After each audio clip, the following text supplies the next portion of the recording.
he made sure, and I'm gonna do a series on this, that when the when the group of people came here from slavery, who were they were actually Hebrew Israelite tribes.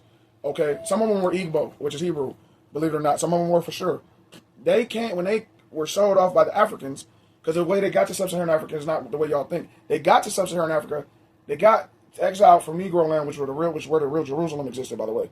When they got exiled to West Africa, they were put into to bondage for biblical reasons by the Hamites, by the Africans. Okay, this is why to this day many Africans still don't like us, because we always believed in one God, which was Yahuwah, which is Jehovah, which is Yahweh, which is Yahweh.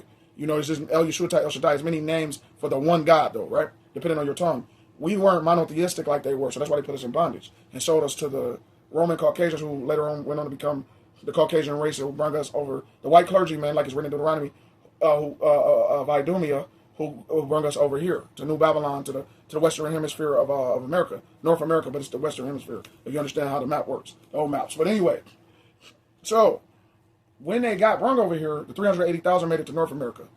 Out of that 380,000, there was still a 20 million population, 20 million black Americans indigenous to this land was already here. Walter Plecker made sure in the late 1700s, because he was doing this stuff, he was already doing stuff like this at 18 and 19 years old, by the way. Okay, they looked at him as a genius, as a white genius. He was telling the elites to make sure that to solve the warrior class race issue that was going on, because there was a lot of, they used to call us savages and stuff, us black indigenous people. They still call us these names, right? Because we were the warrior class. We fought against oppression, quit more than others. Red natives fought against it too, alongside us. But the black indigenous, Amadu Khans and Tamari people, they fought even harder.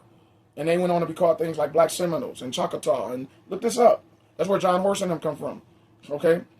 And these bloodlines, like my grandmother's bloodline, right? My great-great-grandfather and them, and great-great-great-grandmother and them. But anyway, and many of y'all's too, y'all just might not know it. It might not be as direct blood quantum as it is with somebody like me. The point is, Walter Plecker gave them the bright idea, the evil bright idea, of saying, well, hey, this will solve it. He said shackle the indigenous native people of the American land within, because they're all melanated and look like and got Negroid features, aesthetically, just lump them all together within the slave trade right here on American land, North American land. And that's what happened. That's the big mix-up people don't understand. And that's why people call us these Akatas and Jarirs and all that, because they think that we are all direct descendants of the small population of people who got brought here through the Mid-Atlantic and Transatlantic chattel slavery. But the truth is we are slightly mixed with those people. Not fully, but slightly. Some of us are mixed with them for sure, certainly. So we do have some of their DNA, but they were not sub-Saharan African. If you want to get technical, and I'll do a series on this, they were Northeast Africans, exiled into sub-Saharan West Africa.